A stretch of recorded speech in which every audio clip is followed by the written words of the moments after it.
325, okay. Yep. Oh, okay, we're Exactly. Panel. Yeah. That's the one I would have liked to have actually heard what Steve Reed had to say, but I darn, it's not mine.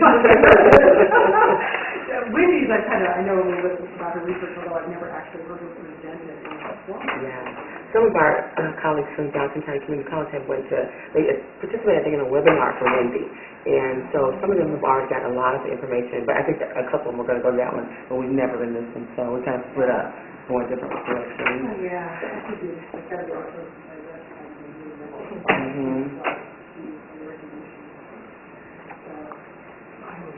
This is, I had to make a handout, but at least have the website on it, because I thought rather than have handouts, you can just go to, I created a readme.com website, so, and then I have leftover programs from last year, so I just got copies of my program.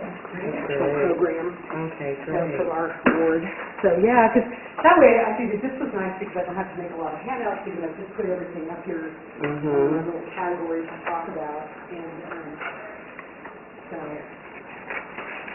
I think it's really way out of if we start, somebody else will come in, I'm sure. Yes, I don't know. Look, the room was cleared out when I left, so okay, maybe they're still in restrooms or they're somewhere There were a else. lot in the rest. But anyway, it's a small group, and that's great. I like small groups.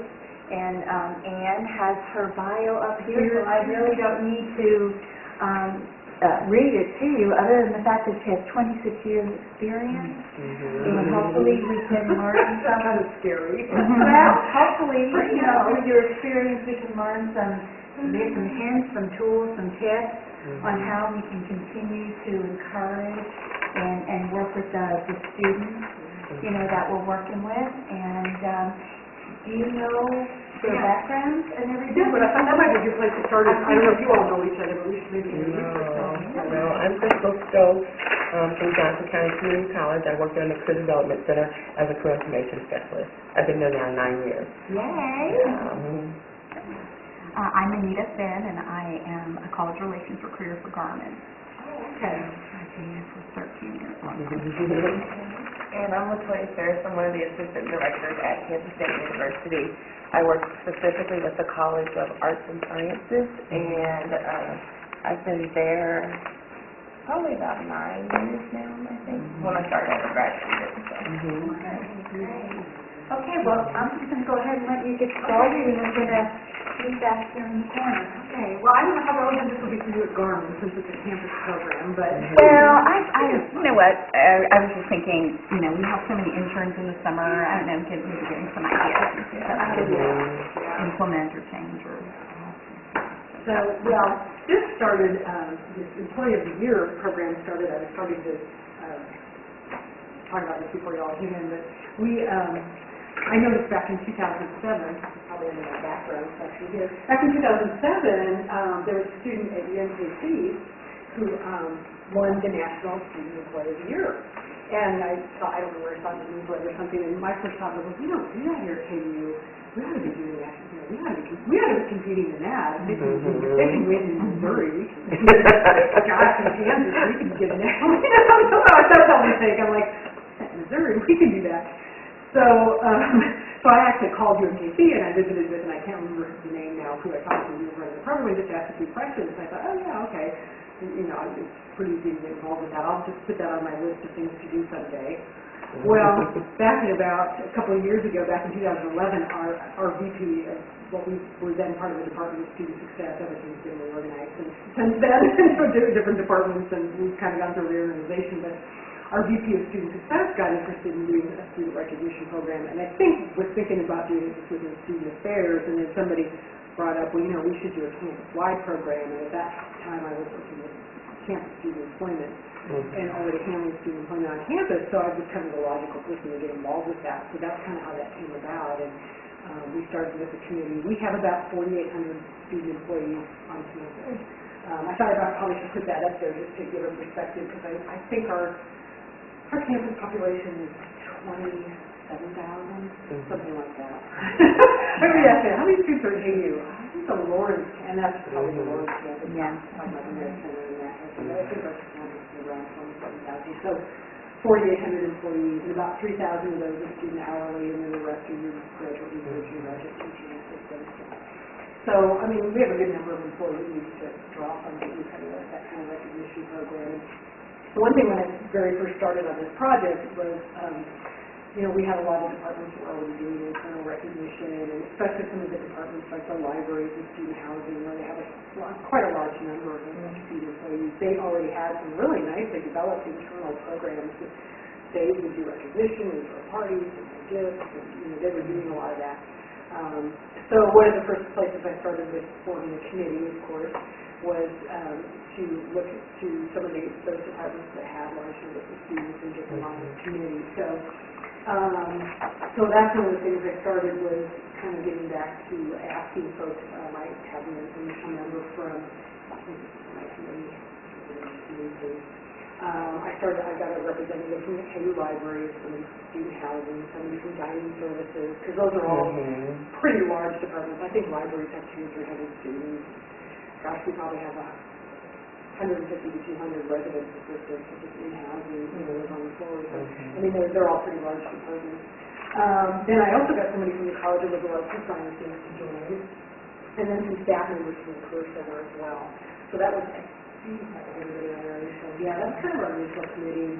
It's still pretty close to what's on there now. We've had a few people roll off and got some new committee members on now over the last couple of years, but still pretty much have that representation.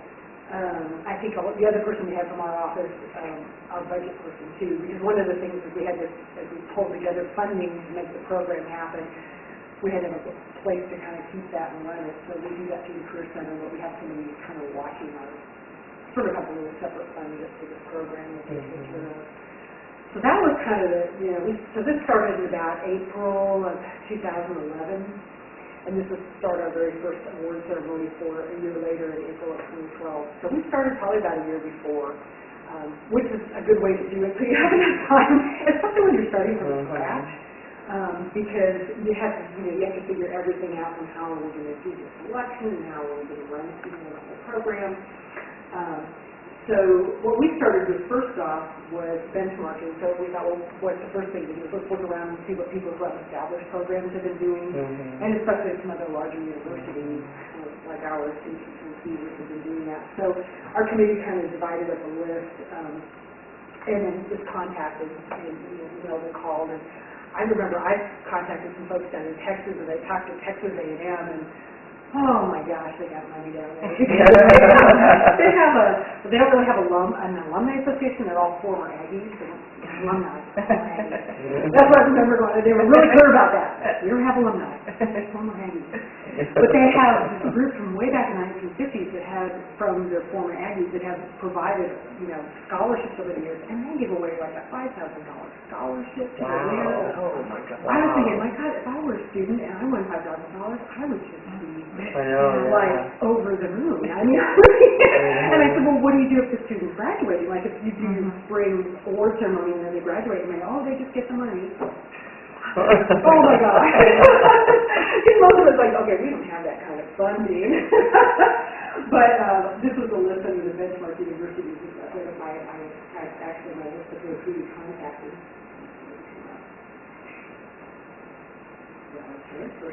But so in addition to Texas, I know we called some other universities in the area. Maybe stick to like the Big 12 schools? No, not entirely. And I don't know, I can't remember now how we came up with it, other than some of them were places I knew had programs, and I think so, we kind of put that together. The Texas schools was great, so I can't remember if it was A&M or UT Austin, but one of them sent me, emailed me their whole, this is on their transfer. Well, it's just taking a long time to connect. They sent me their whole booklet that, their whole program, how they plan it, how they put it together, all the stuff they do. I mean, it was really, really pretty remarkable. I'm just going to skip out of that because it doesn't seem to want to do it.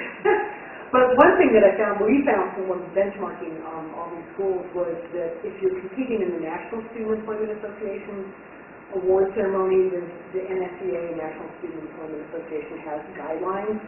And so we found people were pretty much using the same kind of nomination form and asking the same questions because that's what you needed to submit and compete in that competition.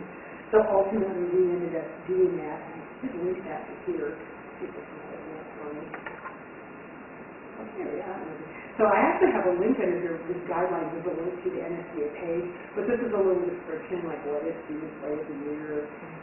Oh, that's great. Yeah, so it's really, you have this nice process, and the way it actually works is, you approach it through your regional associations. So, for example, we also belong to the Midwest Association, and for the first couple of years, I had somebody up in our financial aid office that actually belonged to the regional because they attended a few of the regional conferences. So it didn't matter who, as long as somebody in your institution belonged. So when we select our campus winner, we submit it to the Midwest region. And then what they do is a regional, and there's like 12 or 13 states, I think, in each of the 4 regions. So I can't remember, I'm Midwest 12 or 13, but Kansas is one of the states. They will select a winner for each state, and then out of those, they have one Midwest winner, and then the Midwest goes to the national. So if you become the Midwest winner, you have, I guess, a 1 in 4 regions. You have at least a good shot at becoming the national winner. So the first 2 years we submitted our person. We had not won the Midwest or the national yet. But the first 2 years our winner won the state of Kansas, and they got a check for $75 from the Midwest Association. Wow. So we were thrilled with that. Now, what I don't know is who else in Kansas is submitting. I know I'm not being the only one. And that's okay. The student got a check for $75 from the Midwest Association. Yeah. But it did kind of occur to me, if you start up a program at KACE, it might be between you and us. Because I honestly don't know who else in Kansas is submitting to the program. So anyway, so that's kind of the basic process. And so they have a whole, their eligibility, and this is kind of nice too, because they have the past winners on their website, and then they have a whole timeline here. So, and so we kind of followed this pretty closely, because in order to get your winner into the Midwest region, you usually have to have your winner selected by the end of February, because usually the very 1st of March is when you have to turn them into the Midwest. And then the National Student Employment Week is the 2nd week of April. So that's most people who have an award ceremony do that during the 2nd week of April. So that's kind of where we started with our plan, was, well, we'll kind of, we figured out, okay, we need to kind of stick with that. This is an excellent timeline that I have put together for, it does kind of sound starting to look at like month by month what are some of the activities and, getting notifications out to people when nominations are open and blah, blah, blah. So that's kind of an example of a timeline.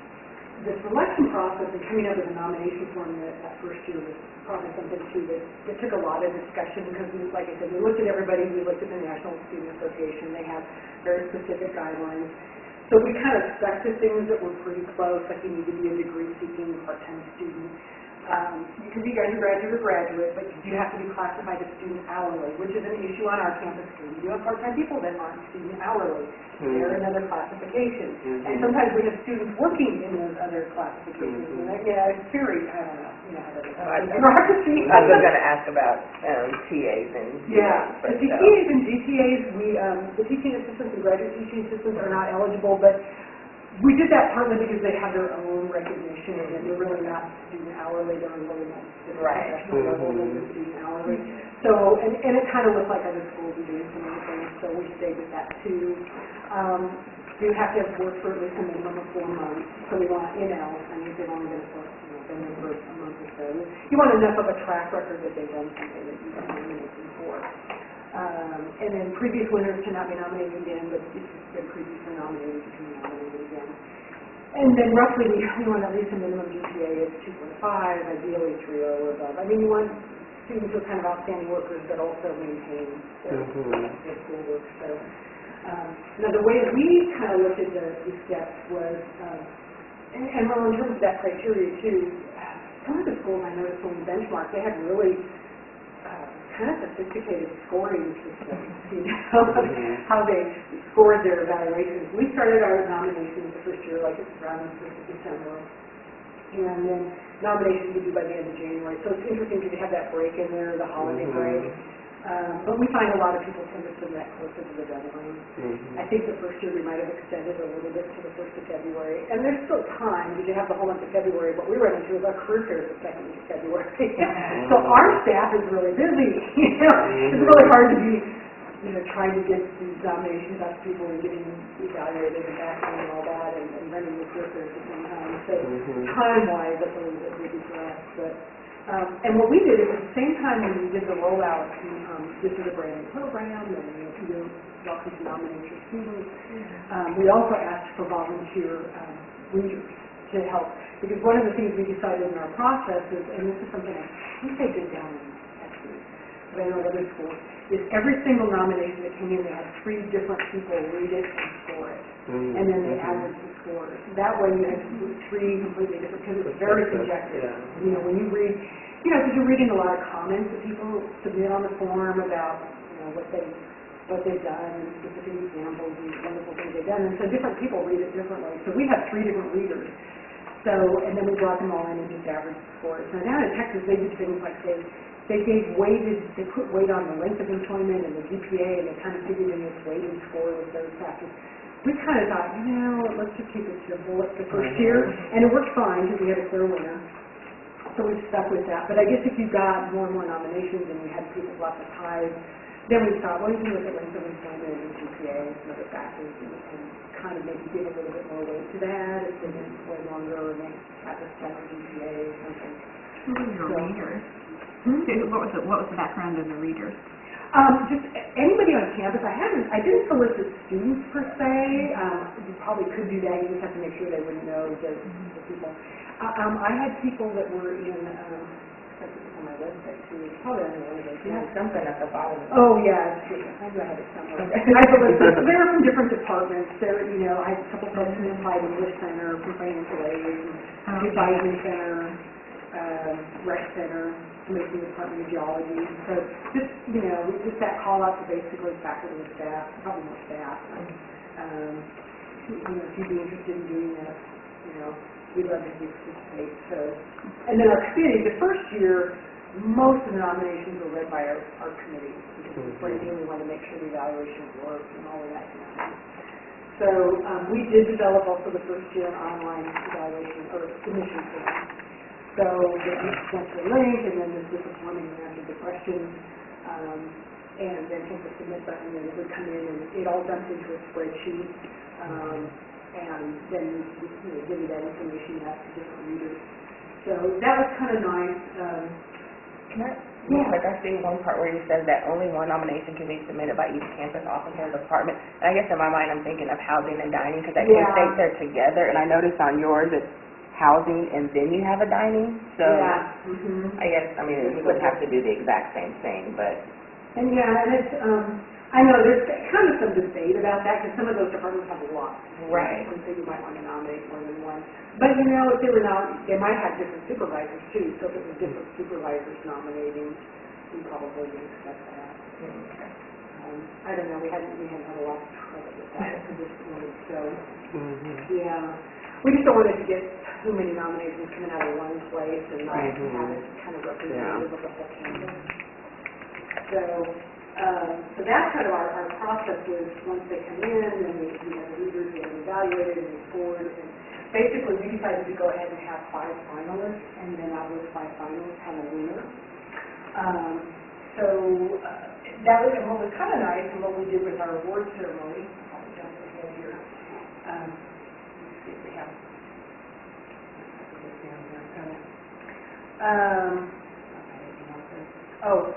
I probably should give you an example before I move on to the award ceremony. This is kind of an example of the first 2 years we had, we used a particular form, we switched over to a new form this year. One of the issues we had with our first generation form was it would time out, and some people lost all their stuff before they did it. We sort of got the timing out thing fixed, but we would occasionally have people that would fill the thing out and lose the data, where they get interrupted and come back, and it just, when you fill out a whole evaluation form, you don't go back and copy. It's kind of bad. So we thought one of our big priority is we need some kind of form where you can start it, quit out of it, come back to it a day or two later, finish it. Just, most people don't have an hour, lucky to sit down. And, you have to sit there and think of examples of things, specifics about people. It's not something you can do in 10 minutes. So our current form, we were able to do that, and we tested it, it's like, yeah, you can get halfway through, quit out of it, come back, as long as you're at the same computer, interestingly enough, so you have to start and finish it on the same computer. Well, if you do that, you can go back in the next day and pick up. So we have their basic contact information at the front, but the questions, and these all come from the National Student Employment Association, are the criteria, and there's, I think, 1 through 7, and 1 is just describing their basic job and what they do. But 2, tell how the student exhibited reliability beyond your expectations. The part we added is we decided we wanted people to do kind of a ranking checkbox. So we added, for us, we added some additional statements just to kind of let them kind of independently give them a rating of how dependable, that kind of thing, and let them check a box. And that's sort of a little bit different for us, but we felt like it gave us our nominators a little bit more to evaluate their student on. The main part, though, is what they write in some of these criteria, like describe the outstanding quality of work and service excellence of your nominee. And we tell them at the top in the directions, you'll be very specific, like a very, like the job, and they give very specific examples. Because actually they get higher scores if they have a lot more information and they have more specific, this is, wonderful project they did, and things they accomplished, or those kind of things. And 4 is details of time where your nominee showed extraordinary initiative. How does this employee's attitude exceed your expectations? How does this employee display exceptional professionalism? And what unique contribution have they given to your department? And those are the 7 things when you take your winner and you submit them to the regional and then on to the national. That's the exact questions they ask. So basically, you can just, whenever you select your winner, you can just cut and paste out of the form all the answers exactly that you provided and it's kind of answers all the questions. So that's why what we notice is most people participating in the National Association, award ceremony, they use those questions. And then, like I said, we just added kind of the check boxes. And then we developed an evaluation form to go with this. We had to come up with a grading scale.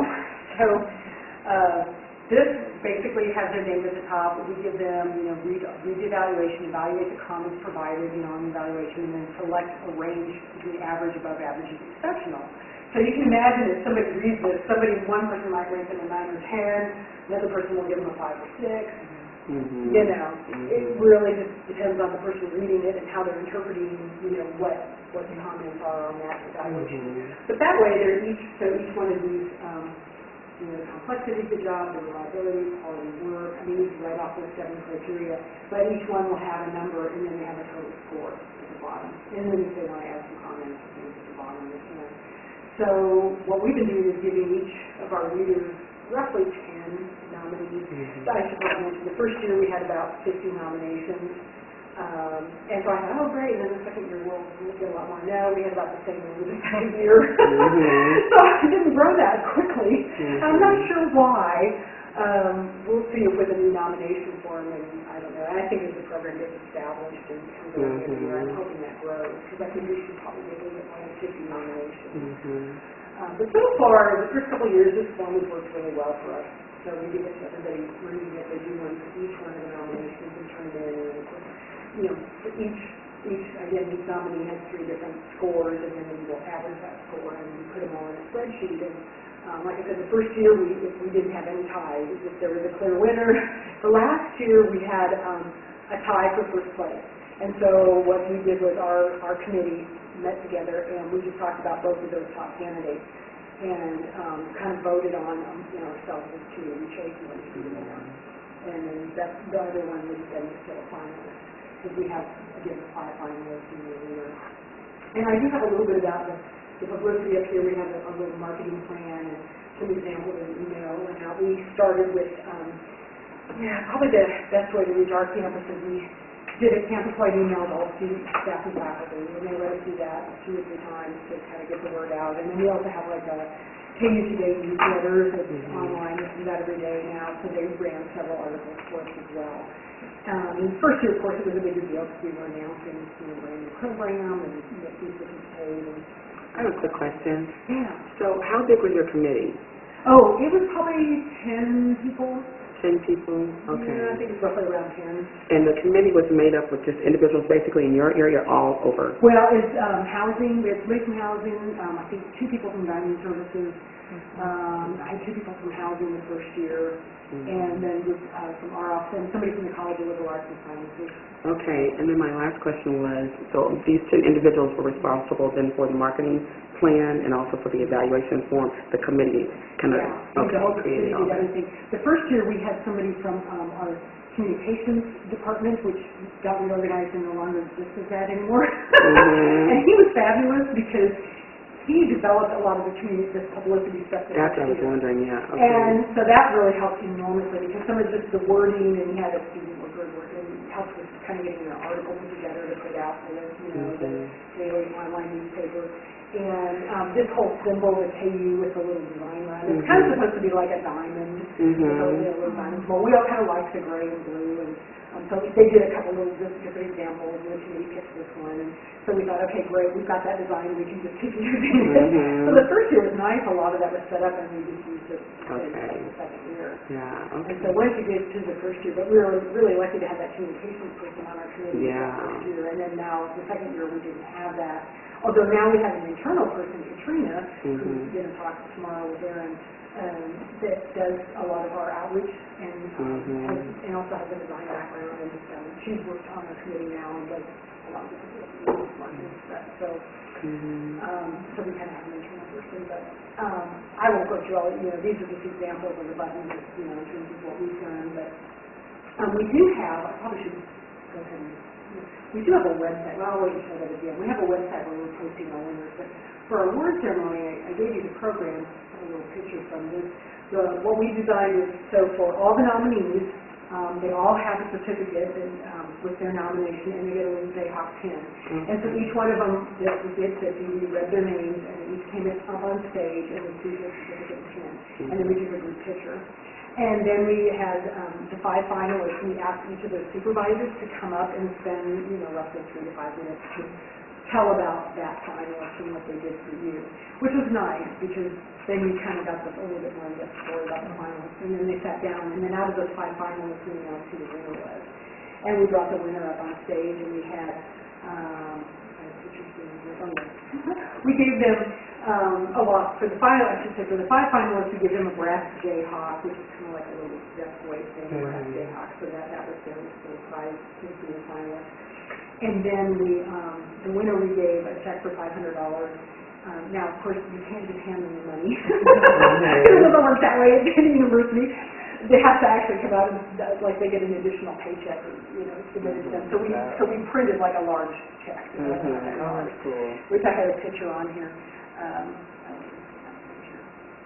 think I have the winner at the bottom. Oh, yeah, here we have them kind of handing out the check and taking, these are kind of long pictures, but there was our group picture with everybody's certificate. So they got the $500 check, and then our winners both years happened to get an additional $75 from the Midwest Association and the Student of the Year. And as you can see in the background, we had this board running up with this, again, with our symbol up here. The second year, what we did was I put an example up here. We decided, well, let's expand on that. So we took for each of our 50 nominees, we took a one-sentence quote and their name, and then before the ceremony started, if people were coming in and sitting down and waiting, we just did a rotating screen with the nominees with their name and a statement about them, which was really neat. I know, I really like it because you can read something really special that they've done and why they were outstanding. And so when, again, our committee members, somebody on our committee did that, went through the nominations and pulled out a quote for each one. And Katrina worked on setting that up, and we had that scrolling. And then once we started the ceremony, we just went to the the screen, which was obviously really distracting, I guess, during the ceremony. The first year we had the chancellor come and talk, which was really nice because it was our inaugural event. And then I thought, well, I'm never again. And then I found out the second year she traded off with the vice provost, and she literally came, had to talk, and then run to go catch a plane. It was pretty busy. But it was kind of nice because I did a little introduction of what this program was and how we got it started and all that kind of stuff. And then we had the chancellor spoke the first year, and then we had our student body president stand up and say a couple of words, and then we went right into having them all come up and get their certificates. And then last year we had our vice provost. And what was really nice was, and I hadn't planned on this, I thought he'd just come to speak and probably have to leave, but he was able to stay. So he came up on stage and shook everybody's hand, and he was just, he loved it. It was great. So And I think we're going to have them back this spring. With your final winner, did they know in advance? No. Or was it, okay. So the finalists, the supervisors of the 5 finalists we basically contacted them and said, please don't tell your student, but we need to make sure that you and your student can attend because you are going to be a finalist and we'd like to have you come up and say a few words. But we didn't tell the winner that they were the winner. But the 5 finalists, you know, if you're one of the 5 finalists, you know you have a 1 in 5 chance of being the winner. So And the supervisors loved it. They were more than happy. So you have everyone come up first, Yeah. all the 50, Yeah. and then, Yeah. so was it like the 45, and then you had the 5 finalists? Like how did No, I think we had every single person. every single person nominated, and then the finalists were announced out of, Yeah, out of that, then we had them all sit down again, and we said, now we're going to have our 5 finalists, and each of the supervisors are going to come up and talk about them, and then the first one is the person. And we have to define the finalist and the supervisor both come up on stage. So the student had to kind of stand there and be embarrassed. Telling them wonderful things. You know, but we also wanted the student to come up so we could give them the breath. So the winner was one of the 5? Yeah, so the winner was one of the 5. So when we had all 5 of those, you know, each come up and sit down, then we announced the finalists and had that person have to come back a second time. So the winner kind of got everything. Yeah. Yeah, then they got the additional $75 check, so. I'm going to ask a question too about the money and how you fund it Yeah. a little bit, because you said something earlier about the funding for the program. Yeah, let me put that up too. So the first year, this is really important if you're starting a program, the National Student Employment Association has a fund, a scholarship grant, for $500 that you can simply go and request. And so I requested it and got the $500 the first year. And then I thought, well, that's great. I reapplied the second year, and then I discovered the second year they only give it 1 year. It's like a 1-year startup thing. But it didn't specifically say that on the website, so I wasn't sure. They probably should change their website to say it's a one-time award. And for some reason I was thinking it wasn't, because I thought from talking to the schools that some of them had gotten it more than once, but I think I was just learning that or something. But anyway, so the first year, and we decided we wanted to take that $500 and use it for the award for the students. And actually what we do is we want them to actually get $500, not what's taken out after taxes. So it actually is a $600 award, so we actually come up with an extra $100 that pays all the fringes, so that they actually get a $500. that's what I was wondering. I know, because that's so disappointing, like you would, when you already did it out, it's like 300. You know what I mean? It's like, come on. I won $500, but I didn't really win $500. So it's actually $600, but, you know, they'll get the $500 then. So,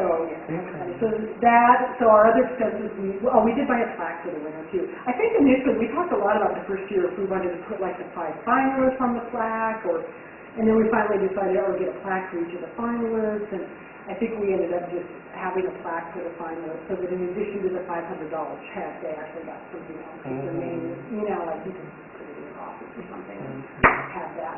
And then we had the expense of the grass Jayhawk. We had to buy Jayhawk pins, which are about $1 a piece. The big thing, of course, is food and refreshments, and then the printing costs, getting the program and that kind of thing. So, and you know, even purchasing that large check.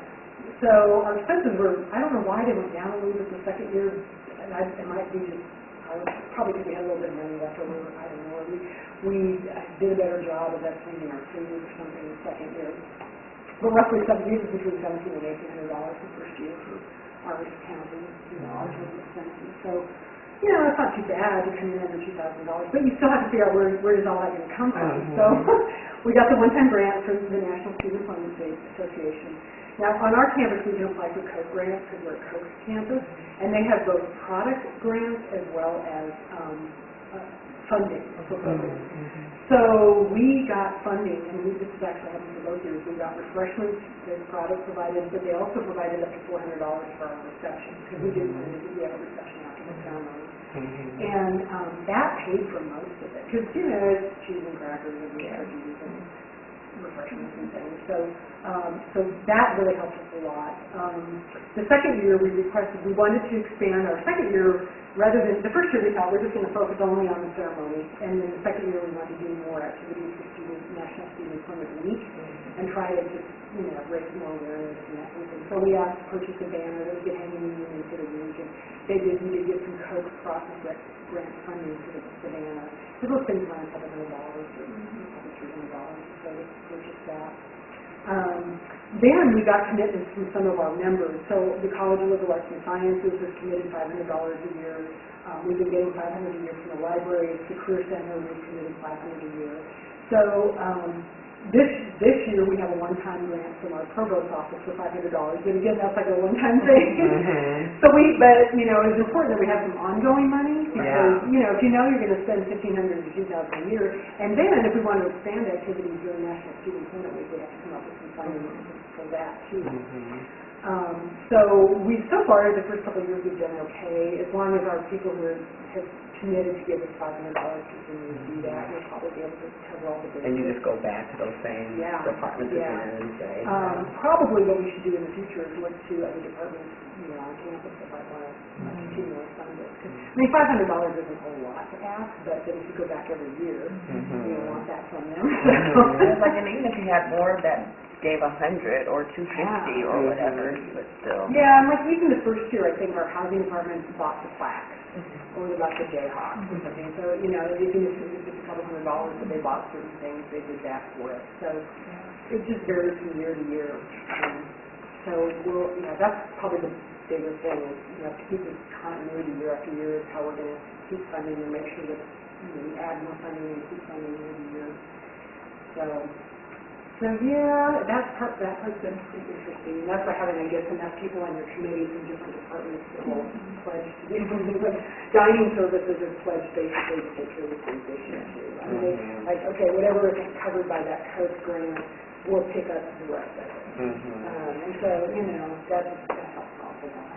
And we found out from the ceremony too was a couple of side benefits. Well, people just love having the recognition for the students. I mean, it really was just such a good program that everybody was really supportive of. And they absolutely loved having the reception afterwards. I mean, people were like, this is so great. This is so nice. You have food. But, how can you have an award ceremony and not have something, But people just loved it. So, I mean, in terms of just being just a really nice event that a lot of people support and appreciate on campus. I think people really loved it.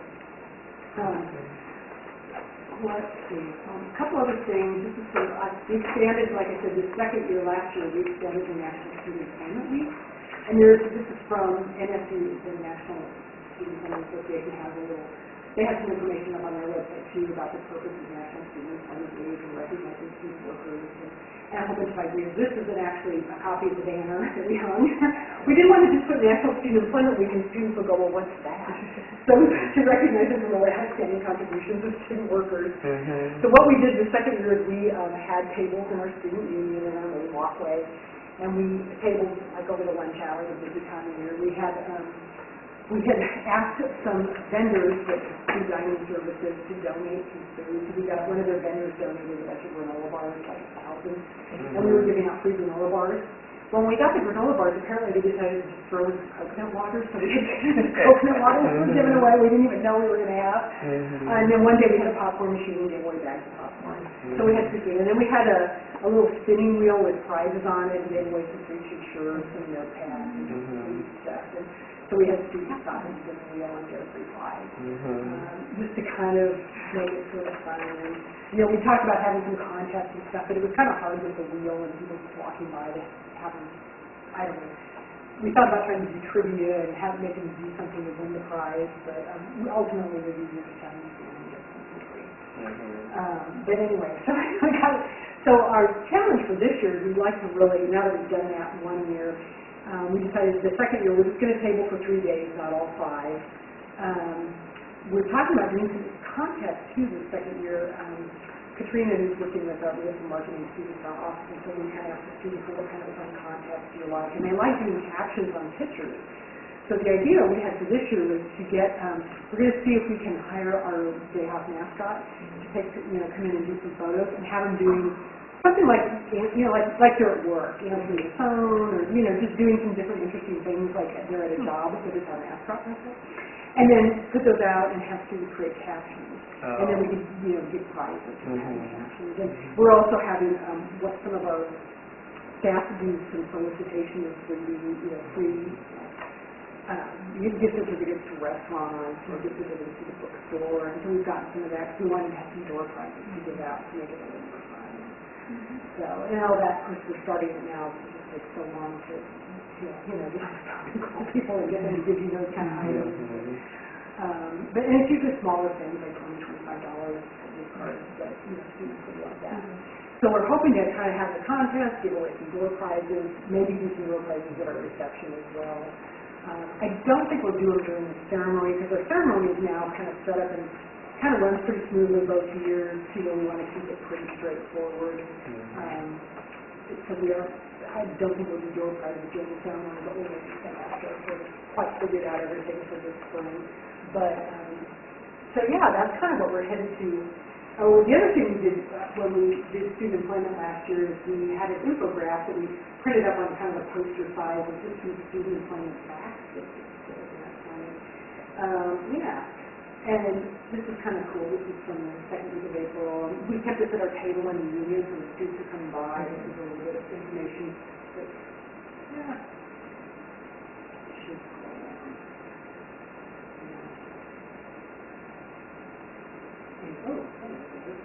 We had the facts on here, 78% of undergraduate students work while in school, 91% work off campus. Research shows that working 15 or fewer hours has a positive effect on persistence and degree completion. I mean, we just drew some facts out of basic things, those kind of news and things. People that work with students get those kind of things.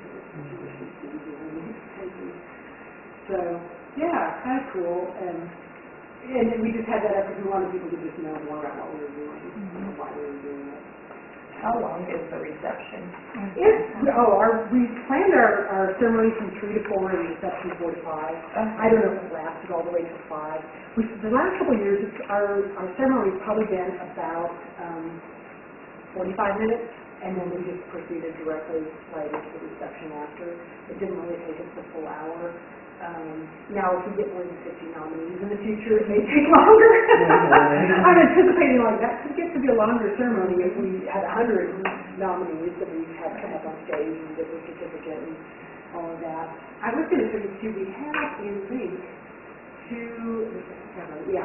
the ceremony was added to our website. So we actually have a website. This is on our career services website. Student Employee of the Year recognition, and we put up for the first 2 years. We have, of course, it's videotaped, and we have our winner and our 5 finalists, and then the rest of the nominees listed. But you can actually click on there. I guess it's 35 minutes, and if you want to hear our chancellor talk and me talk. And then we also have our website.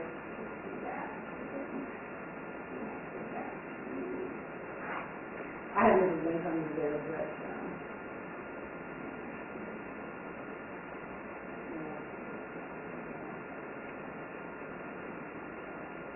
On my website, there is a link to this page, the Student Employee of the Year page. And this is where we actually have the whole description and the link to the nomination form, which is currently live. We just kicked it off this week through December. And then we have an email address set up just for Student Employee of the Year, SEOTY@KU.edu. So people just having questions or emailing us, contacting us with questions, it all goes through an email box. And so for your reviewers, as I'm reading up here, you don't necessarily have to have the same review. I mean, if you get 10 people who want to do reviewers, you just split it up between those 10 and just make sure each packet is read 3 times. Yeah. Basically, we just, exactly. Yeah. Okay. So last year we had both our committee members and I think we had 8 reviewers last year that read for us, most of our committees. It just kind of depends on how many nominations we get and how many extra volunteers we get to read them. It's kind of nice not to have to make anybody read more than 10. Right. Just because, you want to get it, you want to give them enough time, you want to get that all done within a week or two. We really need to have it done by the third week of February, so that at the very end of February, the committee can meet, make sure, select our winner, make sure we're great with that, so that by that March 1st deadline date, we can send our winner off to the Midwest Association, because that's really our main deadline, is to get the winner to compete in that. And then we pretty much have some time before the ceremony in April to plan the rest of it. But, how do the students find out that they're nominated? They usually find out when we after we close nominations and we do the whole selection thing. In March, we will email everybody to invite them to the ceremony. So, now who knows, the supervisor might have told them to, that they've been nominated. But for the ceremony, we invite all the nominees, tell them they can, all their supervisors, and tell them they can also invite a guest with them. Now, our committee members felt like we should probably just one yes, because the person from the college says, I know what it's like at graduation, they want to bring everybody. Yeah. But, we don't know if we really want them to bring their entire family or whatever. So we just say, yes. And it's okay for people to contact and say, can I bring 3 people? Yeah, okay, you can do that. Because, but we don't want, we didn't want to publicize, you can bring anybody you want. Because, then you don't know how to plan a reception and all that. So, but, so we will have a people asking about that. And we have no problem as long as it's just a few people bringing next week. So, and then, like I said, we kind of want to confirm, especially that the nominees are going to be there because we want to give them a certificate on stage. So, we need to know yes or no if they're going to be there. But the 5 finalists are really the critical ones because we really have to have them there. Right. And so far, the first 2 years we've lucked out, and that hasn't been a problem. If you had a winner who couldn't be there, that would be a problem. They had to work. It'd be really hard to be about your winner and not have them attend the ceremony. And especially, the first year with the grant, when we got the grant from NSCA, one of the criteria is you must take a picture, and you have to submit the picture along with a little summary, because they put it in the newsletter, hey, this is people, this is your winner, who's been winning the grant, et cetera. So they were kind of required us to submit a picture, which you kind of want them anyway. So that's kind of how we got started. I probably should talk to somebody from UMKC and see how they're doing it these days. If they're, I'm assuming they're still participating because they've been obviously involved with it. I think this, back in my opening comments, and I don't think I put this up on the website, but the National Student Employment Association has been doing this national award since about 1995, I believe, something like that, the mid-90s. So it's fairly new, but it's been around. And you said their amount is $75 for the winner Well, for that? the Midwest region has a state winner for each of their states, and they give $75 for the winner for the state. Then there's a regional winner, too, and I think they get an amount, too, and I don't recall. I'd have to go look at their website. I don't know if they get 500 or there's another cash prize if you win the Midwest, and then there's a cash prize if you win the national as well. I wonder if the national like 1,000 or 1,500. I could be wrong about that. Now I don't recall because I didn't look at that recently, so I don't recall. But there is a cash prize if you're the regional winner and a cash prize if you're the national winner. So a student who went all the way can actually pick up a little bit of money. Yeah, that's what I was thinking. Your campus gives you, if you won $500 from campus and then another cash prize from the regional and then another cash prize. Yeah, that's what I was thinking, yeah. You can really do quite well. So, yeah.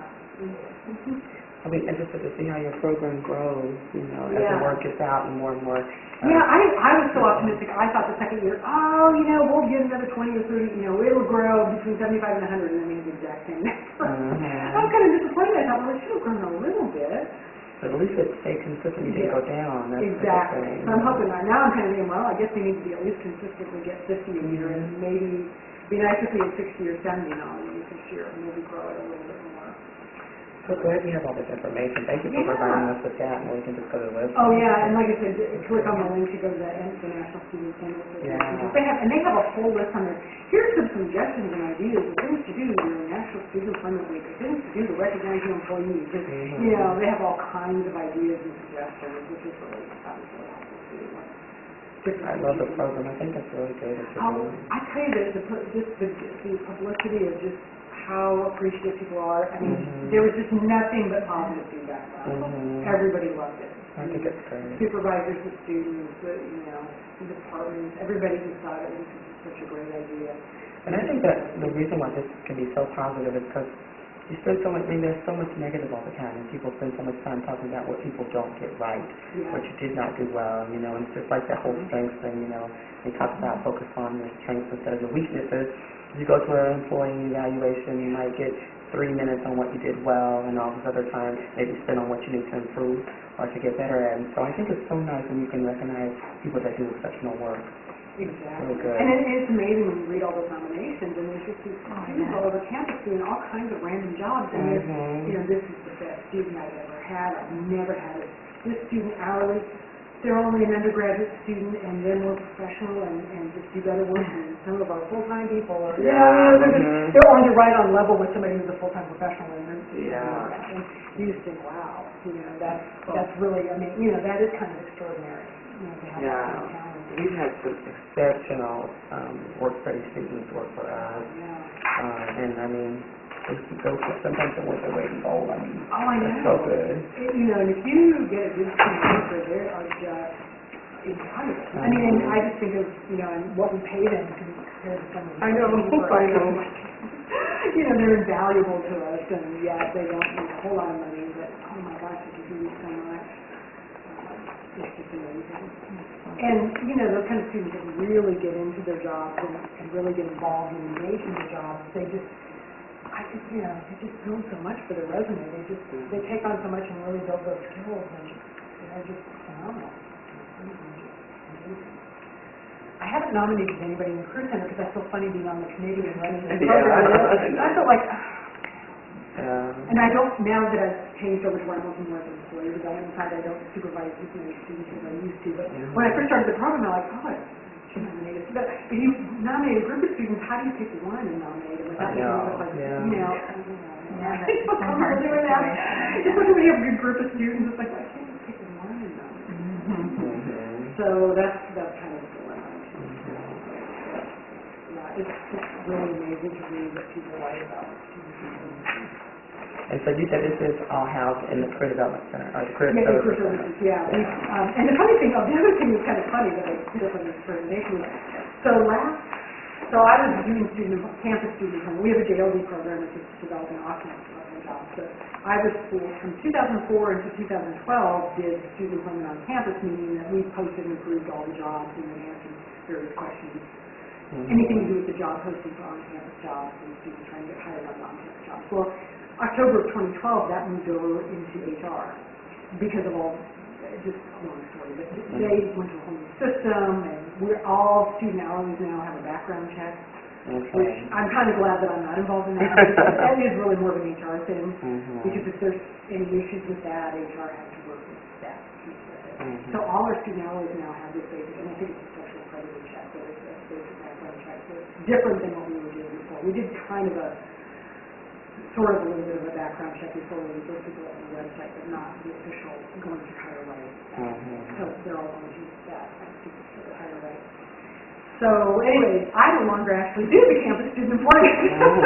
But I'm still running the but you'll notice though that I don't think HR really wants to take on this ceremony and this committee and everything, so I think it's probably going to reside here with the Career Center. One thing we thought about is, and I think they do this down in Texas, is expanding it to off-campus student workers. And I think we'd like to look towards doing that. I think the first couple of years it's been hard to really approach that because you're going to have to really do a lot of solicitation with your off-campus employers who hire training students. And I know from talking to Texas, they said, like, you know, we get some nominated, but we don't get very many nominated. And then you have to decide, and then they do like a whole separate dollar amount. They do a dollar amount on-campus and off-campus, but they have a lot fewer nominees than off-campus. So we'd have to come up with additional funding to do that. But it's kind of a neat idea. It's kind of like when you give them how many more people work off campus than work on. I mean, we have a lot of on-campus employees, but there's a lot more that work off campus. How do you recognize that? How do you find those? Oh, I know. They don't sign up saying, hey, I have a job off campus. Well, because we have this job location development program, one of the things we have to do, we get basically funding through the federal work study program. And part of that funding is to develop off-campus part-time jobs. So we post and we have a person going out specifically contacting employers and letting them know we have this free job posting. That's part of it. The other part is you have to track if anybody's hired a student. So we have another person who actually does every 4, 6, and 8 weeks out from job postings. They're following up with them to hire a student. It's a little tricky because, and we do here for summer, but we have some employers that we know, like the city of Orange, for example, hire paid students that they don't track, who are students who aren't students, so we don't get data from them, but I know students work there. Right. So it's, yeah. So even the amount of money that students are earning off campus is kind of an estimate. Yeah. And it's a low estimate, like it's over $1 million a year in earnings when we track what students working off campus report. So we know it's like a lot more than that because that's only a small percentage Yeah. of people that we're actually able to get that data from. So. Interesting, right? Yeah. Yeah, it's kind of neat. So, but yeah, I recommend just go to for my website, go to the link to the National Student Employment site because, oh my gosh, they've got what's glorious information. It's neat. So it'd be neat to see K State did it here. It would be a project because really, I think the hardest part is that first year is getting the community together, getting that nomination focus, and having somebody build and run that nomination. Well, I think it goes along with, I had just been talking to Carrie about how, when I read an article where it just said how students aren't ready for the workplace, and so, not that this would make them ready, but at least now they would have, maybe people would see value in actually taking responsibility in their part-time jobs as opposed to it just being this job that I have. It's the university, so we think that there's value to you having a part-time job. And when you read the nominations and read what people say about these students, it's like, oh, there's a whole other dimension. This is not just clocking in, clocking out, answering a phone. These people are doing like serious work. I mean, that's amazing thing. That's cool. So it's really cool. Thanks for the information. Yeah, thanks. We're glad you guys came. Yeah, I guess we have some tough competition. But I got smaller. Yeah, I do too. It's kind of nice. But yeah, if you start something with K State, feel free to give me a call. No, I definitely will. Great. I think it'd be really good idea, it's just, oh my God, just the positive feedback. People just love the program. Well, and I just think, I know, like we do, teacher, professor of the year, and student life person of the year, and all these other peoples of the year. And when it's like campus-wide student employees. Right. And especially when you know that you can, you're submitting them to a national competition. Right, too. yeah. I think that's what's really cool about it. That's how to turn this off.